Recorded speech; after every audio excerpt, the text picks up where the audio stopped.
Good morning, North America. Good afternoon, Europe, and good evening to everyone joining us from India. This is US Election Watch. I'm Allister D'Souza in Washington, D.C. The headlines. A Wall Street Journal poll says Trump holds a narrow lead over Harris. The race to the White House remains tight ahead of Election Day.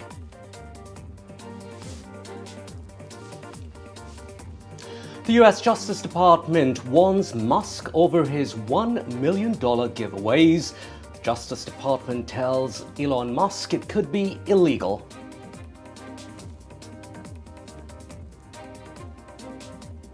A Times poll says 1 in 4 Americans fear civil war after ballots are cast.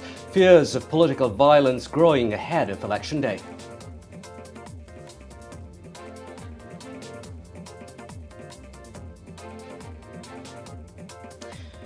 And early voting sees nearly 25 million votes cast in the US presidential race.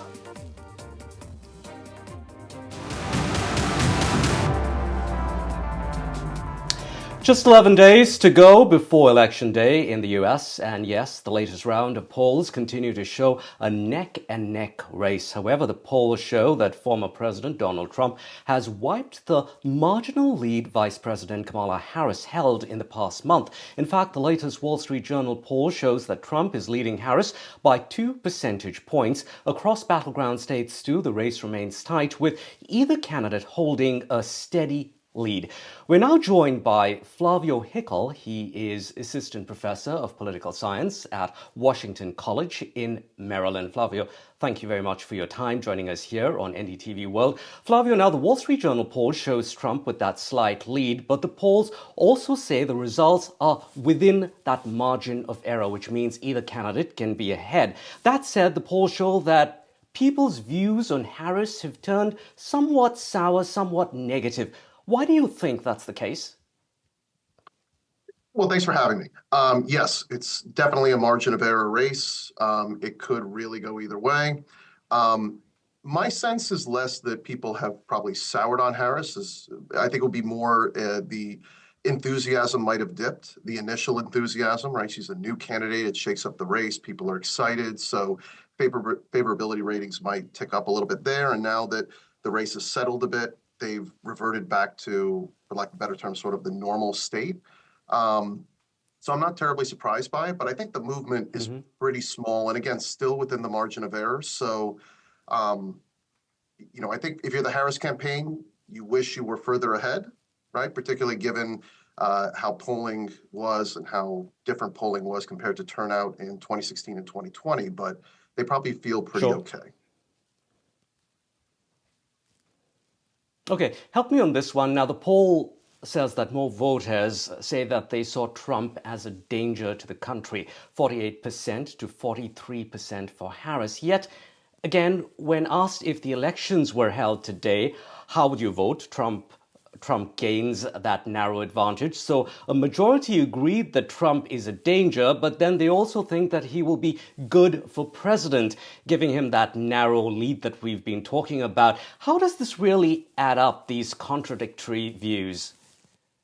It's a great question. I think one that political scientists will be studying for a long time. I think the phenomenon is likely that although people see Donald Trump as a potential danger, a potential threat, they're not convinced that that threat will materialize. In other words, they look back on on Trump's previous term and said, we survived, right? This guy we thought was dangerous then, but we survived that time around. People don't necessarily like his plans for mass deportation, the threat of Project 2025 and things of that nature, but they don't believe that Trump will be able to do it. And I think that's probably explaining much of the disconnect. They do see him as a potential threat, a greater threat than Harris would be, but they're not confident that that threat will materialize. And I think that's why you're getting some of the disconnect. Okay. All right. Flavio, we want your reaction on some more stories, so stay with us. We'll come to you in just a few minutes. Now, in the final days to the elections, Kamala Harris has participated in a CNN town hall near Philadelphia. In battleground state Pennsylvania, Donald Trump campaigned in Georgia, while Harris continued to slam Trump, calling him unstable and unfit to serve. She also further distanced herself from Biden. Harris is promising a new generation of leadership if elected. Meanwhile, Trump embraced an old and somewhat old MAGA chant at his Georgia rally. Crowds welcomed him with shouts of "Daddy's home." Now, in other news, it seems fresh trouble could await Tesla CEO Elon Musk after a warning from the US Justice Department. Musk, who has endorsed support behind former President Trump, has publicized a $1 million prize to increase voter registrations in hotly contested swing states. Federal law bars paying people to register to vote. Every day from now until the election, we're giving out a $1 million prize and all you have to do is sign a petition in support of the Constitution. The world's richest man, Elon Musk, known for pushing boundaries, is now testing the limits of US election laws. You're most welcome. His super PAC, America PAC, is offering $1 million a day in a lottery-style giveaway to registered voters in key battleground states, including Pennsylvania, Georgia, and Michigan. The only reason we can now send American astronauts. The lottery has one major condition. You must be a registered voter in one of the 7 battleground states and sign a petition supporting free speech and the right to bear arms. But critics, including legal experts, say the move could break federal laws that prohibit people paying to vote or register. You believe in the Constitution, which if you already believe in the Constitution, you're just signing something you already believe, and you can win $1 million. That's awesome. The Justice Department's Public Integrity Section, which investigates election-related offences, has now stepped in. According to reports, they have sent a letter to Musk warning that the lottery may be illegal. The department is specifically concerned about potential violations of election law, specifically a ban on offering incentives to voters. Contest winners not only receive a cash prize but are also asked to speak publicly in favor of free speech and gun rights, making this more than just a simple lottery. I mean, I truly believe everything you're doing, truly, you don't need to be doing it. I know a lot of us feel the same way. Your wealth and responsibility you are using to save speech, and we just all appreciate it. We really do. So thank you so much. Thank you. The Justice Department hasn't taken any formal action yet, but pressure is mounting from former prosecutors and watchdog groups who are calling for a thorough investigation.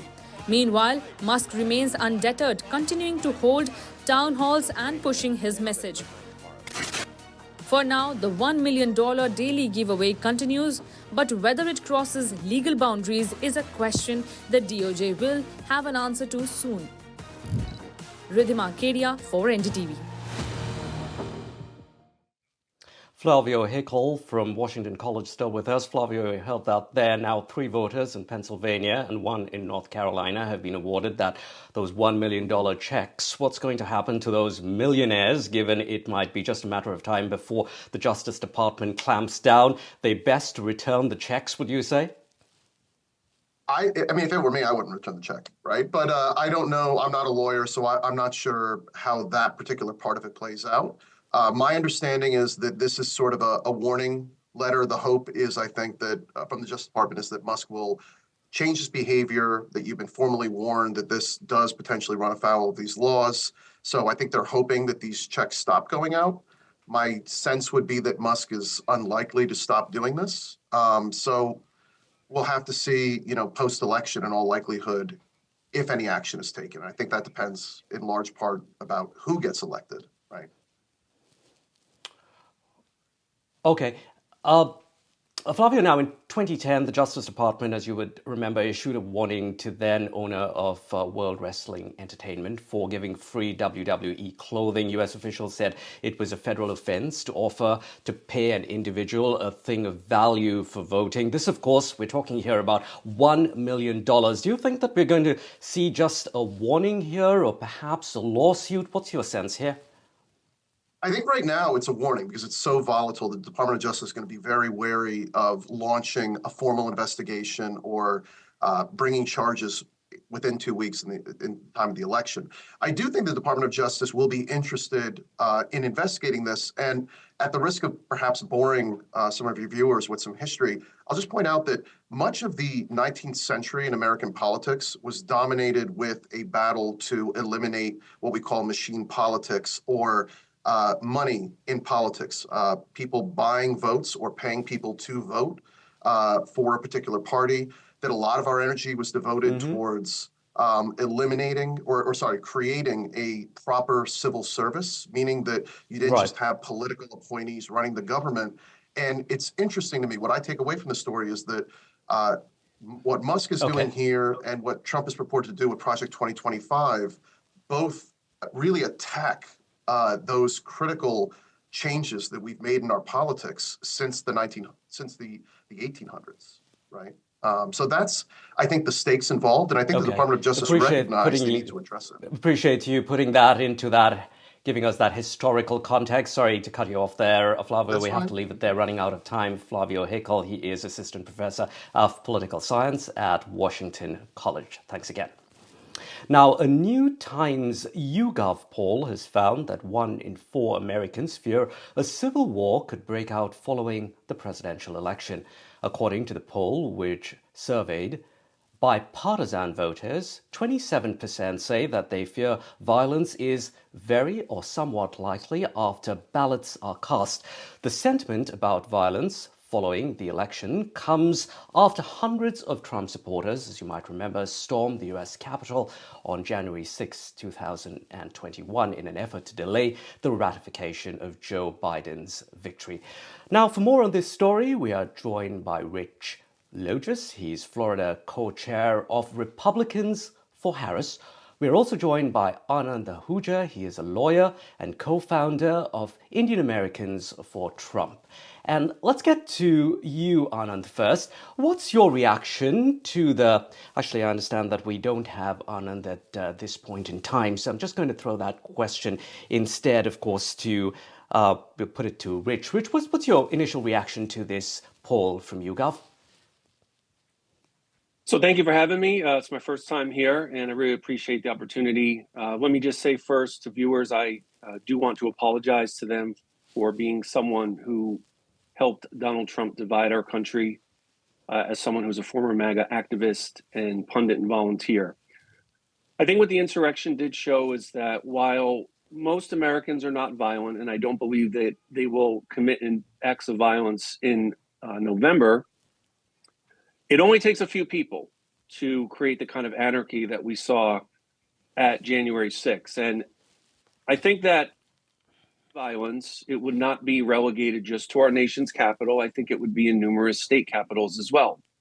And if anything like that does happen, that is going to be the sole accountability and culpability of the Republican Party and Donald Trump, because they are the ones who have deemed it as acceptable avoidable deaths and suffering. And they have defended and justified politically motivated violence if it helps them. In fact, this is one of the reasons why I left MAGA after several years in the community.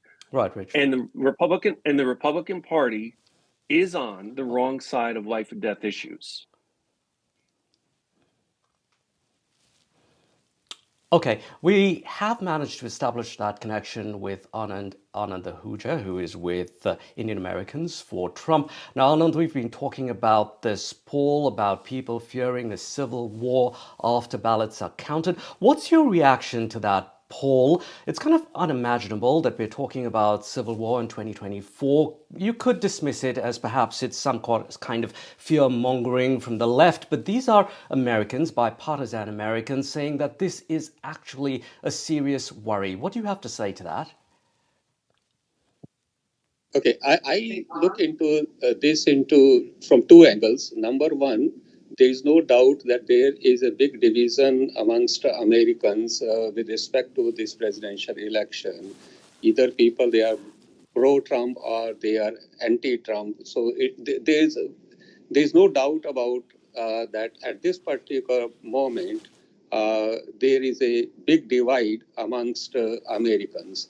After having said that, I personally believe that Americans are matured enough, and as far as the civil war is concerned, I consider it totally out of question because of a couple of reasons. Number one, we have learned, rightly or wrongly, whatever happened on January 6th, that is a big eye-opener that in America, this kind of activities are not going to be permitted. So, irrespective of who wins the election, especially I'm talking about if Kamala Harris wins the election, I doubt it very much on the part of Trump supporters to again engage in the activity they engaged in the activity on January 6th.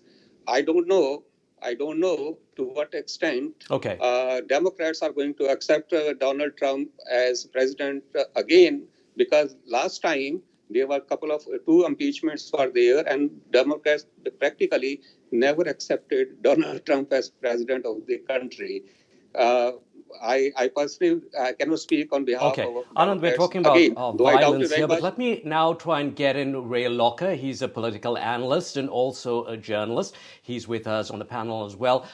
Ray, what do you think? If you don't likely agree with this doomsday scenario, say, of civil war, do you think that we would see some amount of violence? We're already seeing this in that assassination. There was assassination attempts on Trump. Recently, an Arizona man yesterday was arrested for terrorism charges for 3 shooting incidents at a Democratic campaign office in Phoenix. So how do you perceive these dangers? I don't blame people for fearing that there might be a civil war. We had an insurrection on January 6, 2021, where people stormed the Capitol. And by the way, they were wearing Trump paraphernalia. They weren't Antifa. It wasn't some AI deepfake. It was real. And who do you see walking around carrying assault weapons and weapons all the time? They're not Democrats. They're people who go to Trump rallies. They're people who espouse what he believes. So yeah, if I'm watching that, I'm worried about it. And so it's totally understandable that people would feel that way. And Trump was impeached not because Democrats didn't accept him as president, it's because he broke the law. He tried to bribe Vladimir Zelensky to attack Biden, and he was going to withhold arms for that. And then he fomented the January 6th insurrection. And a number of Republicans, not enough, but a number of Republicans voted to convict him. So it's totally understandable that people feel that way. All right. Thank you very much for your time. We'll have to leave it there for now. Ray, Anand, and Rich also joining us. Sorry, Anand, running out of time here. We'll try and get you back before November 5th to get some more reaction from you. In other news now, Iranian government-linked hackers have researched and probed election-related websites in multiple US swing states. That's according to a report by Microsoft. Iran's move is an attempt to discover vulnerabilities that could be used to influence the presidential election. The group has allegedly tried to stoke discord during the 2024 election through hacking activity targeting the Trump campaign and by encouraging protests of US policy towards Israel. This is the latest report in a series of warnings coming from both tech companies and US security agencies. Let's now turn our attention to a critical swing state. Arizona has long been a Republican stronghold, but in 2020, President Joe Biden flipped Arizona by fewer than 11,000 votes. That margin of victory for Biden was the closest compared to any other state. And how about this? Biden is only the second Democratic presidential candidate since the 1960s to claim victory in Arizona. There are, of course, no guarantees that Kamala Harris will be able to do the same this time around. As we've been hearing, Harris and Trump both remain locked in a dead heat. We're now joined by Priya Sundaresan. She is a state senator from Arizona, which means she serves her district at the state level. She is a Democrat in the state Senate that is controlled by the Republicans. Senator, thank you very much for joining us this morning here. Senator Sundaresan, the Border is a key issue on voters' minds in Arizona, as you well know. Arizona, of course, shares that border with Mexico. In December last year, the border arrests that we saw in the US hit nearly 250,000, the most ever recorded in a single month. Now, granted, yes, I know those numbers have drastically dropped, but many voters still fear that illegal border crossings would only increase if Harris becomes president. What would you say to them? I think that certainly the fear is there. That fear is largely manufactured, I think, by the right-wing media, because our borders are pretty quiet. I mean, there are certainly areas where there are lots of border crossings, but as Vice President, Kamala Harris has recently even come to Arizona to announce investments in the port of entries. And I think really what's important to underscore here is that migrants, people who are coming from other countries, are not bringing crime with them, as the right would claim. There's certainly an issue with illegal drugs and fentanyl that's coming across the border, but that is largely coming through the ports of entry, coming from U.S. citizens who are bringing those across. I think it's important to decouple the fear and stigma that they're trying to create with immigrants. Especially because right now the people who are coming across the border, that's been true for a long time, but a lot of them are fleeing circumstances in their own country and simply seeking a better life. And what we're seeing in the people coming across the border now is they're not limited to Mexico or even Latin America. We see a lot of immigrants who are coming from countries like India because it highlights the brokenness of the federal immigration laws that have really created the backlog for immigrants from countries like, my parents where my parents came from. So I think it's a nuanced conversation. A lot of that nuance India gets lost. and China as well. Yeah, and from Tucson. I live in Tucson. I'm here in Tucson. Okay. Sorry, lots to get through. So let me get to the next question here. As we mentioned earlier, Senator, Biden won Arizona by less than 11,000 votes. Arizona became a hotbed of conspiracy theories after Donald Trump spread those lies about the election being stolen, votes not being correctly counted. Now, 11 days away from the election headquarters in Arizona has armed guards, metal detectors, police snipers. Give us a sense, really, of the fears and the worries just days ahead of the election. How are you feeling? So I'm feeling fairly good.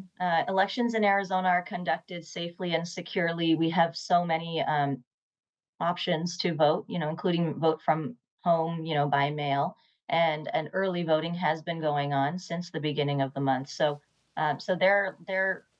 it has gone well. It's gone smoothly. It will continue to go smoothly. I think those precautions, though, that the Secretary of State has had to take are real, and we know that Donald Trump and his supporters and all of the election deniers are latching on to these election fraud lies because they know that they may lose. And so they want to be able to create a kind of environment where if they create those lies again, that they might have a stronghold. But I think the message that I would like to share is that our elections are safe and secure in Arizona. There are so many checks and balances in the process that ensure that only legal votes are counted. Senator Sundaresan, what's it looking like for Indian American voters with that South Asian heritage? What is topmost on mind for these voters in the swing state of Arizona? Well, I can tell you that because I have been participating in a group called South Asians for Harris, South Asian American voters. And so there's a lot of enthusiasm seeing someone who is in line to be president of the United States. She's been vice president and now potentially president of the United States, someone who shares our cultural heritage and our identity. So much excitement has just come out of the woodwork. South Asian Indian Americans are being mobilized and engaged like they never have before and excited to participate. What's the top issue, though? Is it the economy? To other voters. Sorry? Is it the economy that's the top issue for South Asians? Yeah, I mean, beyond also sharing that issue, I think, economy, of course, is an important issue for South Asian Americans. I also know abortion and reproductive freedom is top of mind for South Asian Americans. And so on both issues, actually, it's very clear that Kamala Harris is the top candidate. We know that Wall Street Journal and many other, Goldman Sachs and other financial firms have predicted a worse economy under Trump. And on reproductive freedoms, we know that it's Donald Trump who installed the Supreme Court justices that led to the abortion bans and restrictions we're seeing. State Senator Priya Sundaresan from Arizona. Sorry to cut you off there. We're really running out of time. Thank you so much for joining us here on NDTV World. Really appreciate it. That's it for US Election Watch. I'm Allister D'Souza in Washington, D.C.